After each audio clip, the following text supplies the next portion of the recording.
یہ آپ کا خطبہ سنیں گے اور اس سے تھوڑی بہت متاثر ہوں گے، اس کے بعد کام کرنے کے حوالے سے یہ کچھ اور راستہ تلاش کریں گے، اس کے بعد آپ یہ خواہش کریں کہ لوگ پھر ریسرچ بھی کریں۔ ریسرچ تو ظاہر ایک آزاد ماحول چاہیے، اس کے لیے ایک فری، ایک ایسی جگہ چاہیے جہاں پہ آپ کی صلاحیتیں جو ہیں وہ ان کو پنپنے کا کوئی موقع ملے۔ تو اس میں بھی جب مسلمان عروج میں تھے تو مسلمانوں نے علم کی جتنی خدمت کی ہے، پی ایچ ڈی کرنے پر جو گورنمنٹ ملازمین ہیں ان کو 10,000 روپیہ ایکسٹرا جو ہے وہ ایک اناؤنس دیا۔ جتنی تقسیم کا اور جتنی تفریق کا پاکستانی معاشرہ شکار ہو چکا ہے۔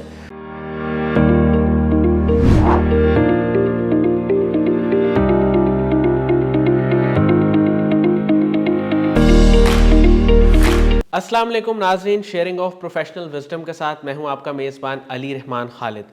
ناظرین، آج جو مہمان ہمارے ساتھ موجود ہیں ان کا تعلق جو ہے وہ مذہب سے بھی ہے اور اسلامک اسٹڈیز سے بھی ہے۔ یہ ٹیچنگ بھی کر رہے ہیں اور اس کے ساتھ ساتھ یہ بے شمار مذہبی پروگرام جن میں عالم آن لائن کا حصہ یہ تقریباً 7 سے 8 سال رہ چکے ہیں۔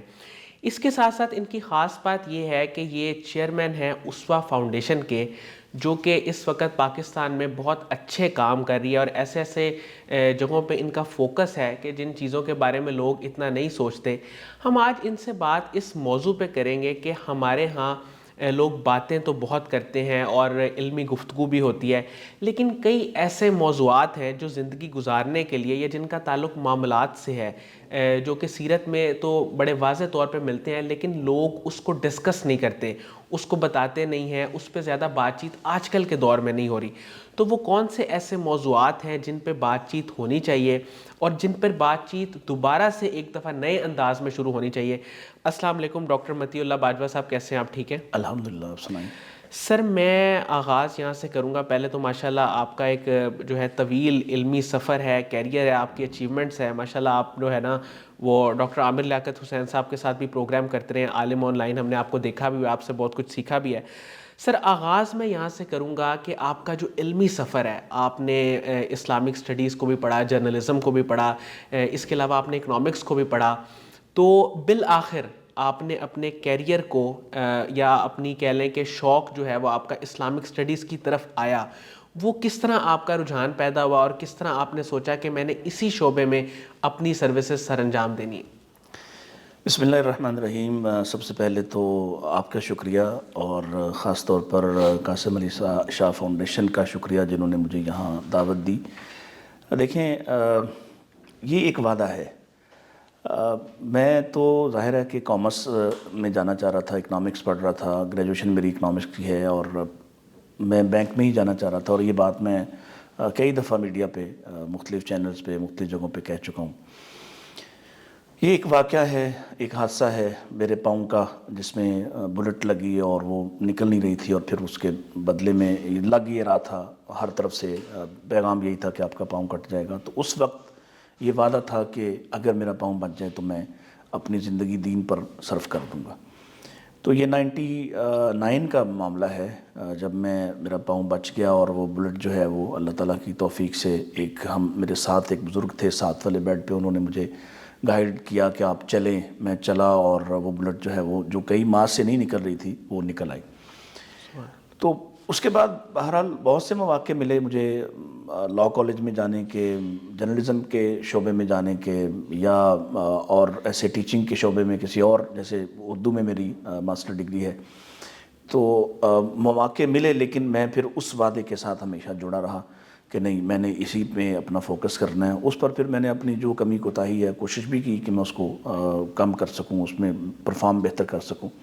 تو یہ 99 سے آنورڈز میں پھر الحمدللہ اب تک اسلامک اسٹڈیز میں ایم اے اسلامیات پنجاب یونیورسٹی سے، ایم فل بھی، پھر پی ایچ ڈی اور دیگر جو بھی میں کچھ کر سکتا تھا، وہ اپنی ساری ایفرٹس اور ساری کوششیں جو ہیں وہ اس وعدے کی تکمیل میں اپنی بساط کے مطابق کوشش کی ہے۔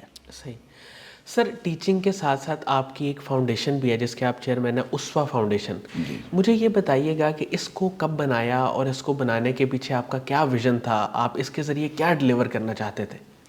اصل میں علی بھائی، میں چونکہ استاد تھا اور ساتھ ہی ساتھ میں ایک یہاں لاہور کی ایک علاقے میں خطیب بھی ہوں، تو میں وہاں دیکھتا تھا کہ لوگ مذہبی حوالوں سے جس طرح سے تقسیم کا شکار ہیں، اور پھر بہت سی تنقید تو ہم دوسروں پہ کرتے ہیں لیکن کام نہیں کرتے۔ تو اسی پیش نظر اور نوجوانوں کو ساتھ ملانے کی خاطر کہ نوجوان اگر آپ ان کو کیپچر نہیں کرتے اور آپ ان کو کوئی ڈائریکٹ اچھی کوئی پازیٹیو ڈائریکشن نہیں دیتے، تو یہ آج اس وقت، یعنی میں یہ 2008 سے کی بات کر رہا ہوں، آج سے 14-15 سال پہلے کی بات کر رہا ہوں، تو اگر آپ ان پر کام نہیں کرتے تو یہ کسی اور طرف چلے جائیں گے. یہ آپ کا خطبہ سنیں گے اور اس سے تھوڑی دیر متاثر ہوں گے، اور اس کے بعد کام کرنے کے حوالے سے یہ کچھ اور راستہ تلاش کریں، کیونکہ ہم نے کوئی پلیٹ فارم نہیں دیا ان کو، نہ ہم نے کوئی ان کے لیے جگہ ایسی رکھی ہے کہ وہ اس پہ آ کے پرفارم کر سکے. سو اس وجہ سے میں نے یہ شروع کیا، اور اس کے جو بنیادی 3 مقاصد ہمارے ذہن میں تھے. ایک تو دعوت و تبلیغ ہی سے ہم نے اس کا آغاز کیا، اور ارادہ یہ تھا ہمارا، اور اس پر ہم نے کوشش بھی کی کہ ہم اس فرقہ واریت کے ماحول میں کچھ تھوڑا ٹھنڈی ہوا کا جھونکا بنیں، لوگوں کو جینے کا حق دیں، اور ان سے اختلاف کا بھی ایک انداز اختیار کریں. ٹھیک ہے، اختلاف آپ کا مذہبی بھی ہو سکتا ہے، لیکن اس اختلاف میں آپ کو جس طرح کے انداز چاہیے، جو اسالیب اختیار کرنا چاہیے، اس پر کچھ کام کریں. اسی طرح سے کیونکہ اس وقت، خاص طور پر اس وقت سے لے کے آج تک ہم محسوس کر رہے ہیں، اور ہم نے اس پر فوکس بھی کیا کہ کالجز اور یونیورسٹیز کے اندر الحاد بڑی تیزی سے پھیلایا جا رہا تھا اور بڑے پروپیگیٹ کیا جا رہا تھا. تو اس کا رد یا اس کا توڑ یا اس کا مقابلہ کرنے کی ایک کوشش تھی. دوسرا، اس میں خدمت خلق کا ارادہ تھا کہ ہم ان لوگوں سے خدمت خلق کا کام لیں، کیونکہ اگر آپ ان کو ایسے کسی کام پہ نہیں لگاتے، آپ دیکھیں کہ عیسائی دنیا کے اندر بھی یا دیگر دنیا کے اندر بھی لوگ اپنا وقت کچھ نہ کچھ چیریٹی کو دیتے ہیں، لیکن ہمارے ہاں بالکل بھی اس کو نہیں انکریج کیا جاتا، بلکہ کچھ مخصوص نام ہیں اور انہی ناموں کے ساتھ ہم چل رہے ہیں. تو دوسرا ہمارا حصہ جو ہے وہ خدمت خلق تھا. اور تیسرا تعلیم میں ہم ایک ایسا اسکول اور ایسی تعلیمی نظام بنانا چاہ رہے تھے، اور اب اس پر ہم کام کر رہے ہیں کہ جس میں یہ جو مت ہے کہ دین اور دنیا ساتھ نہیں چل سکتے، ان کو ہم ساتھ چلانا چاہ رہے تھے. اس پر ہمارا کام جاری ہے. خدمت خلق کے حوالے سے الحمدللہ ہم نے، اللہ تعالیٰ نے ہمیں بڑی توفیق دی. ہم پانی پہ کام کر رہے ہیں. ہم نے اب تک لاہور میں 12 بڑی جگہوں پہ بڑے آر او پلانٹس جو ہیں وہ منصب کیے ہیں، جہاں سے ہزاروں لوگ روزانہ فائدہ اٹھا رہے ہیں. اسی طرح سے ایک ہاسپٹل ہم چلا رہے ہیں، جس میں پچھلے 1 سال میں 10,000 او پی ڈی مریضوں نے اس سے فائدہ اٹھایا. 24 آور اس میں جو ہے وہ یعنی گائنی کا خاص شعبہ ہے، جس میں ہم کوشش یہ کر رہے ہیں کہ آپریٹ کے بغیر بچے دنیا میں آئیں. یہ جو لازمی آپریشن کر دیا گیا ہے اس کے خلاف ایک ہم کوشش کر رہے ہیں. دسترخوان ہم چلا رہے ہیں، تقریباً 400 افراد مزدور جو ہیں روزانہ کھانا کھا رہے ہیں ہمارے دسترخوان سے. اور اسی طرح سے یہ جو مختلف کام ہیں، پھر بیواؤں کی امداد ہے، کچھ غریب اسٹوڈنٹس کی امداد ہے. چولستان میں ہم نے کچھ 70 دیہات میں پانی، جب یہ پیچھے جون جولائی میں اس کا ایشو تھا. پھر سیلاب میں الحمدللہ ہم نے بے شمار کام کیا ہے، بے شمار فیملیز کو ہم نے پورا جو جنوبی پنجاب ہے، برووا سے لے کے ہم نے کوٹ مٹھن تک اس میں کام کیا ہے. وہاں گھر بنائے ہیں لوگوں کے لیے، راشن پہنچایا ہے، بستر فراہم کیے ہیں، اور دیگر ضروریات. اسی طرح سندھ میں، بلوچستان میں، اور اسی طرح سے KPK میں. گویا یہ ہمارا جو ڈیزاسٹر کے حوالے سے کام ہے وہ بھی ساتھ ساتھ چلتا ہے، اور خدمت کے دیگر کام بھی چلتے ہیں. 3 یہ شعبے مستقل ہیں: پانی کا، دسترخوان، ہاسپٹل. اور پھر اس وقت ہمارے پاس جو 5 ایک مساجد ہیں جن کا انتظام ہم کرتے ہیں، اور ان سب میں تقریباً یہی نظام ہم انشاءاللہ نافذ کرنا چاہ رہے ہیں. سر، میں آپ کی موجودگی کا فائدہ اٹھاتے ہوئے ایک چیز یہ پوچھنا چاہتا ہوں، کیونکہ آپ کا تعلق ہے شعبہ تعلیم و تدریس سے، کہ ہمارے ہاں ہر شعبے میں ہی تقریباً، اسلامک اسٹڈیز کی میں بات نہیں کروں گا، تمام شعبہ جات میں ریسرچ اینڈ ڈیولپمنٹ پہ کام نہیں ہو رہا. تو سر، آپ کیا سمجھتے ہیں کہ اس کی کیا وجہ کہ کیوں نہیں ہو رہا، اور ہم آنے والے وقت میں کیا ایسے سٹیپس لے سکتے ہیں جس سے ہماری ریسرچ اینڈ ڈیولپمنٹ بہتر ہو جائے، کیونکہ اسی پہ ملک چلتے ہیں؟ دیکھیے، میرا اس میں نقطہ نظر یہ ہے کہ جب تک آپ کی گورنمنٹ اس کو سپورٹ نہیں کرے گی، انکریجمنٹ نہیں کرے گی، تو اس وقت تک یہ کام ممکن نہیں ہے. ظاہر ہے ہم نے لوگوں کو پچھلے 30 سالوں میں جس روزی روٹی کے چکر میں ڈال دیا ہے ہماری اشرافیہ نے یا ہمارے سسٹم نے، لوگ بمشکل اپنا رزق پورا کرنے کی فکر میں، کوشش میں، قیمتیں اس قدر آسمان تک پہنچ گئیں کہ لوگوں کی رسائی سے باہر ہو گیا. بالکل ہے. جب آپ اپنی جو بنیادی ضروریات ہیں ان کو پورا کرنے کے اس طرح سے یا رسیا ہو جائیں یا مجبور کر دیے جائیں، اس کے بعد آپ یہ خواہش کریں کہ لوگ پھر ریسرچ بھی کریں. ریسرچ تو ظاہر ہے ایک آزاد ماحول چاہیے اس کے لیے, ایک فری, ایک ایسی جگہ چاہیے جہاں پہ آپ کی صلاحیتیں جو ہیں وہ ان کو پنپنے کا کوئی موقع ملے. اور آپ دیکھیں نا, اگر آپ یورپ کی طرف دیکھیں یا امریکہ کی طرف دیکھیں تو وہاں لوگ اس فکر سے کم آزاد ہیں کہ اگر کوئی ان کا شخص, کوئی ان کا کوئی طالب علم جو ہے, کوئی اسٹوڈنٹ اگر ریسرچ میں جانا چاہے تو اس کو سپورٹ کرنے والا ماحول ہے. اس کی ایجوکیشن, اس کے آنے والی نسل کی فری ہے, اس کا میڈیکل فری ہے, اس کی جو ضروریات ہیں وہ اس کو پہنچ جاتی ہیں. ہمارے ہاں وہ ماحول نہیں ہے. جیسے میں نے سنا پچھلے دنوں میں آپ نے کچھ اسکالرشپ جو ہیں دیے. جب تک آپ سپورٹ نہیں کرتے, کس طرح سے ممکن ہے کہ لوگ اپنا بنیادی معاملہ چھوڑ کے تو یہ کام کریں گے؟ وہ تبھی کریں گے جب آپ ان کو ادھر سے رخصت دیں گے. اگر آپ پیچھے چلے جائیں, قرون اولیٰ میں چلے جائیں, تو اس میں بھی جب مسلمان عروج میں تھے تو مسلمانوں نے علم کی جتنی خدمت کی ہے اس کی بنیاد یہی بنا کہ علم کو یا علماء کو اس بات کی فکر نہیں, پرواہ نہیں تھی کہ ہم نے روٹی کہاں سے کھانی ہے, ہم نے کمانا کیسے ہے. ان کے لیے وسائل تھے, ان کے لیے دوسروں سے بہتر وسائل تھے, زیادہ سہولیات تھیں. تو جب تک آپ سہولت نہیں دیتے, مثلا میں آپ کو گورنمنٹ سیکٹر کی بات بتاتا ہوں کہ گورنمنٹ نے پی ایچ ڈی کرنے پر جو گورنمنٹ ملازمین ہیں ان کو 10,000 روپیہ ایکسٹرا جو ہے وہ ایک اناؤنس دیا.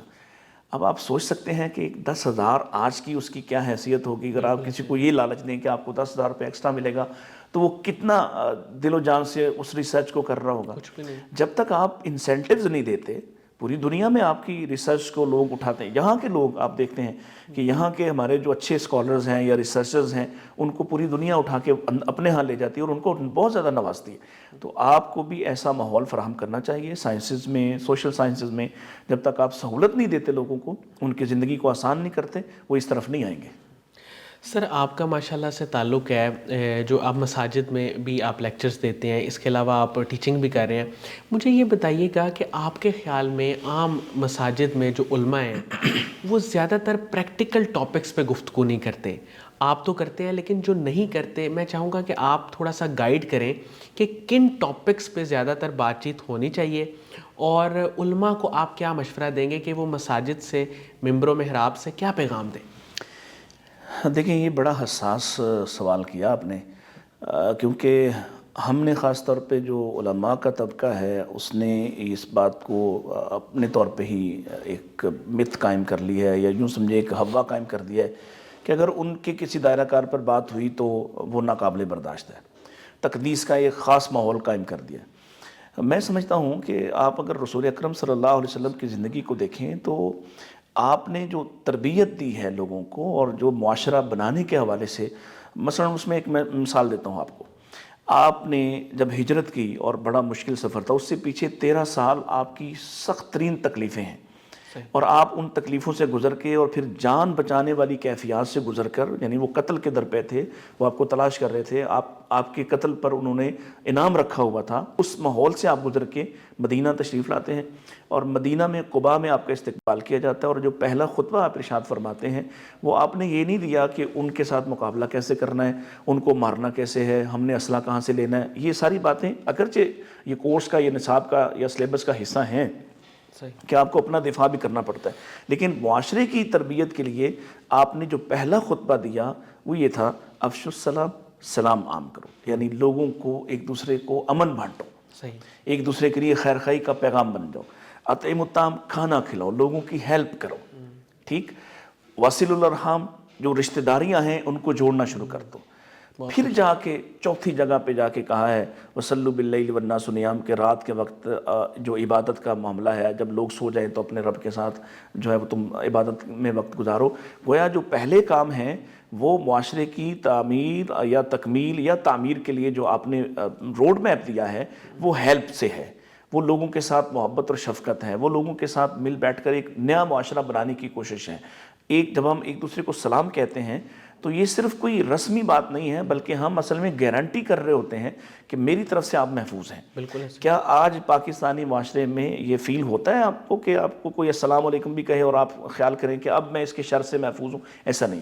تو اس پر بات کرنا چاہیے, کیونکہ ہم سب اس وقت جتنی تقسیم کا اور جتنی تفریق کا پاکستانی معاشرہ شکار ہو چکا ہے, اور جس قدر تنفر یہاں پیدا کیا گیا ہے, ہر طبقے نے نفرت پیدا کی ہے.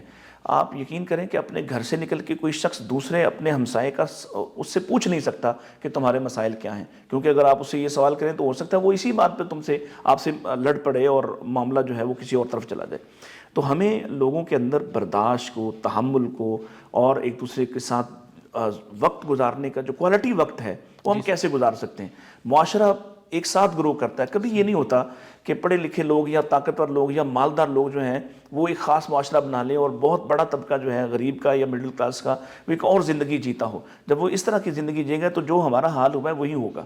اگر آپ کو پورے معاشرے کو بلٹ اپ کرنا ہے، پورے معاشرے کو اٹھانا ہے، تو آپ کو اپنے موضوعات پہ کام کرنا پڑے گا، جس میں ظاہر ہے جب تک آپ لوگوں کو انسانی ہمدردی کی طرف لے کر نہیں آتے، لوگوں کو آپ تحمل اور برداشت نہیں سکھاتے، لوگوں کے اندر یہ ایک دوسرے کی محبت کا اور شفقت کا اور مساوات کا جذبہ پیدا نہیں کرتے، ممکن ہی نہیں ہے کہ آپ صرف ان کو اپنے اپنے مسلک اور اپنے اپنے مذہب کی طرف کھینچنے کی کوشش کریں گے تو وہ اسی طرح کے ایک لشکر بن رہے ہیں جو دوسروں پہ جھپٹنے کے لیے ہر وقت تیار رہتے ہیں۔ سر، آپ نے بے شمار ٹیلی ویژن پروگرامز میں پارٹیسپیٹ کیا، آپ لوگوں کو مسائل کا حل بھی بتاتے ہیں اور مختلف جو مسائل ہیں ان پہ گائیڈ لائنز دیتے ہیں کہ اس میں کیا کرنا چاہیے دینی لحاظ سے، دنیاوی لحاظ سے۔ میں یہ جاننا چاہوں گا سر، آپ کا جو 7 سال کا رمضان ٹرانسمیشن کا ایکسپیرینس رہا، وہ ڈاکٹر عامر لیاقت حسین کے پروگرام میں آپ جاتے رہے، ان کے ساتھ آپ کا ایکسپیرینس کیسا رہا اور ان کو آپ نے کیسا پایا اور آپ کا اپنا ذاتی ایکسپیرینس کیسا رہا؟ میری جو رمضان ٹرانسمیشن کی جو ہے مطلب مصروفیات وہ تو تاحال چل رہی ہیں، یعنی اس کو کوئی 12-13 سال ہو گئے ہیں۔ جیو نیوز پہ، ایکسپریس پہ، پھر دنیا پہ، لاہور نیوز پہ، بلکہ لاہور نیوز پہ تو میں سولو ہی کئی سال پروگرام کرتا رہا جو لائیو ٹرانسمیشن تھی، اور پیغام ٹی وی پہ بھی۔ عامر لیاقت حسین صاحب اب چونکہ دنیا میں نہیں ہیں اور وہ کچھ کنٹروورشل شخصیت بن گئے بعد میں، لیکن جب میرا ان کے ساتھ ایکسپیرینس ہوا تو پروفیشنلی وہ بڑے ساؤنڈ آدمی تھے، اور انہوں نے پاکستان میں خاص طور پہ جو مذہبی حوالوں سے جو گفتگو ہے یا چینل یا پروگرام ہے اس میں وہ ٹرینڈ سیٹر تھے، اور یقیناً ان کی یہ خوبیاں تھیں۔ اب چونکہ وہ دنیا میں نہیں ہیں تو ہمارے ہاں چونکہ لوگ تسلیم نہیں کرتے کسی کو، اور بس ہم جب کسی کی خامی ہمارے ہاتھ آ جائے تو ہم اس کی کسی خوبی کی طرف توجہ نہیں کرتے۔ اس شخص میں بہت سی خوبیاں تھیں اور اس نے بہت سا کام کیا، بہت سے لوگوں کو بٹھایا۔ میں سمجھتا ہوں کہ مختلف طبقات کو ایک جگہ پہ بٹھانا یہ اس کا کریڈٹ ہے، اور یقیناً بعد میں جن مسائل کا وہ شکار ہوئے وہ خود ہی ان کے معاملات تھے، لیکن اگر ہم پروفیشنلی دیکھیں تو میرا ایکسپیرینس خاص طور پہ ان کے ساتھ بہت اچھا رہا کہ وہ لوگوں کو سنتے تھے، ٹائم دیتے تھے، اور تمام مسالک کو پہلی مرتبہ ایکولی انہوں نے بٹھا کے ان کے وہ ایشوز جو عام طور پر گلی محلے میں ڈسکس ہوتے ہیں ان کو وہ ٹی وی پہ لے کے آئے تاکہ لوگ ایک دوسرے کی رائے کو سنیں، اور یہ اچھا ماحول ہے۔ اگر آپ چاہتے ہیں کہ برداشت کا ماحول پیدا ہو تو ایک دوسرے کو سننا پڑے گا۔ اگر آپ ایک دوسرے کو نہیں سنتے تو پھر ظاہر ہے پھر وہ دوسرا یہی سمجھتا ہے، اس کو یہی پٹی پڑھائی گئی ہے کہ جو آپ کے مخالف ہے وہ مسلمان بھی نہیں ہے اور واجب القتل بھی ہے۔ تو جب آپ ساتھ بیٹھتے ہیں اور ساتھ نظر آتے ہیں، علماء نظر آئیں گے یا ہمارے جیسے سیاسی طبقہ ہے وہ آپس میں جس تفریق کا شکار ہے، جب لوگ ساتھ بیٹھ کے ایک دوسرے کی بات سنتے ہیں تو یہ کم سے کم یہ نفرت کا لیول وہ نہیں ہوتا۔ ہاں نظریاتی طور پر آپ مختلف ہوتے ہیں لیکن بہرحال تھوڑا بہت ایک دوسرے کو برداشت کرنے کا ماحول بھی ہوتا ہے۔ بالکل ایسے ہی۔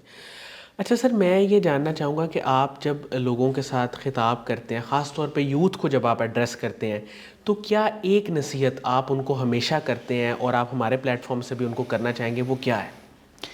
دیکھیں، میں اس وقت جو محسوس کرتا ہوں بطور ایک استاذ کے اور بطور ایک خطیب کے، ہماری یوتھ جس طرح سے مایوسی کا شکار ہے اس سے نکلنا چاہیے۔ ہم سب نے اپنا اپنا کردار ادا کیا ان کو مایوس کرنے میں، ان کو پریشان کرنے میں، ان کو خوف دلانے میں۔ یعنی آپ دیکھیں کہ پورا معاشرہ اس طرح کے خوف کا شکار ہے کہ اگر انہیں پتہ چل جائے کہ ایک ٹرک آٹے کا پیچھے بھی آ رہا ہے لیکن یہ ایک ٹرک آٹے کا آ گیا تو آپ دیکھیں گے جن کو ضرورت نہیں ہے وہ بھی خریدنے میں لائن میں لگے ہوں گے اور چھینا جھپٹی میں شریک ہو جائیں گے۔ تو میں سمجھتا ہوں کہ آج آپ، کیونکہ آپ کی 65% آپ کی آبادی جو ہے وہ یوتھ پہ مبنی ہے، آپ ان کو کیا دے رہے ہیں؟ آپ ان کو جس طرف لے جا رہے ہیں یہ تو خوفناک کھائی ہے جس میں آپ خود بھی گر رہے ہیں، اور اللہ نہ کرے کہ پاکستان میں کوئی ایسے حالات پیدا ہو جائیں کہ یہ خانہ جنگی کی طرف جائیں۔ ہم سب کوشش یہی کر رہے ہیں، اس میں پاکستان کے ساتھ محبت، اسلام کے ساتھ محبت، وابستگی، اور ظاہر ہے جب تک آپ کی اسلام کے ساتھ وابستگی نہیں ہوتی آپ کے اندر امید پیدا نہیں ہو سکتی۔ آپ اگر مٹیریلسٹک ہیں، مادے کے حوالے سے آپ کی محبت ہے، آپ دنیا میں ہیں، تو ہمیں جو سکھایا جا رہا ہے کہ چھین لو اور جھپٹ لو اور حاصل کر لو اور راتوں رات کہیں پہنچ جاؤ، تو پھر اس میں نہ تو دین کی محبت آ سکتی ہے، نہ وطن کی محبت آ سکتی ہے، اور نہ ہی امید پیدا ہو سکتی ہے. تو ان کو پہلے دین کی طرف لانا چاہیے، اور اس میں میں سمجھتا ہوں کہ قاسم علی شاہ صاحب جیسے لوگوں کا بھی کردار بہت اہم ہے، کیونکہ جس طرح کی وہ ایک بلڈنگ کرتے ہیں، ایک نوجوانوں کی تربیت کا کرتے ہیں سلسلہ، تو اخلاقیات کے ساتھ ساتھ ان کو دین کی طرف بھی جوڑیں اور برداشت کے ماحول کی طرف جوڑیں، امید دلائیں کہ یہ پاکستان میں نہ وسائل کی کمی ہے اور نہ ہی کہیں دنیا اینڈ ہو رہی ہے، ختم ہو رہی ہے. انشاءاللہ آپ دیکھیں گے کہ یہ میں اپنے بچپن میں آپ کو یہ ذکر کر دوں کہ ہم فیل کرتے تھے کہ شاید بہت کم وسائل ہیں پاکستان کے پاس. اچھا اس وقت اگر میں کوئی 35 سال پیچھے جاؤں آج سے، تو اس وقت آبادی جو ہے وہ کوئی 12-13 کروڑ تھی، آج 22-24 کروڑ ہیں. تو وسائل ختم نہیں ہوئے، اللہ تعالیٰ اسی زمین سے کئی گنا زیادہ پھل اجناس پیدا کر رہا ہے. آپ کا جو تقسیم کار کا نظام ہے اور آپ کا جو اوپر کا طبقہ ہے، جو اس کو منقسم طبقہ ہے، وہ ٹھیک نہیں ہے، اس کو ٹھیک کرنے کی ضرورت ہے. اور وہ کیسے ٹھیک ہوگا؟ یہ یوتھ کو ٹھیک کریں، یہ اپنی جگہ جب اوپر جا کے ایک نسل کو چینج کرے گی تو یہ ایک ماحول انشاءاللہ تبدیل کر دے گی. سر، قاسم علی شاہ صاحب کی فاؤنڈیشن کے کام کو آپ کیسے دیکھتے ہیں؟